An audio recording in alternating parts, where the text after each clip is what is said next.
Chancellor gave another speech about growth, designed to divert attention away from the total lack of growth caused by Labour's high taxes and anti-business approach.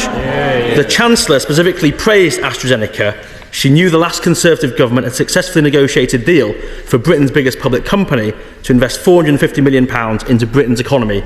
Under the Conservative deal, Mr Speaker, AstraZeneca would have expanded their flu vaccine factory on Merseyside, creating new jobs, improving the UK's pandemic preparedness, and sending a clear message to the world that Britain's life sciences sector is open for business. We endured 14 years of growth which even his own backbenchers used to describe as anaemic and feeble. Average growth under Tory governments, 1.2%. Average growth under Labour governments, 2.4%. You are far more likely to secure growth in the British economy under a Labour government. And he simply didn't listen to what I had to say. They sat on this so-called deal with AstraZeneca for 4 years. The process started in 2020.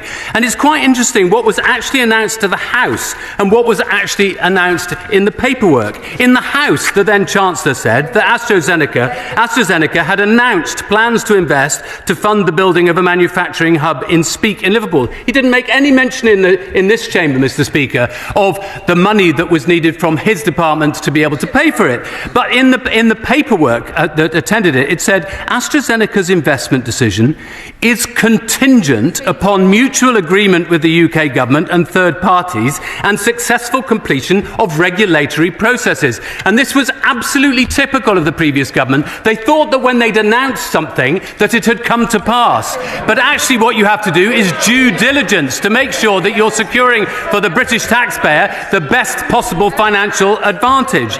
And what we've seen quite clearly is that what happened last year was that the original intention from AstraZeneca was to deliver £150 million worth of R&D. They then decided to cut that to something like £90 million worth of R&D.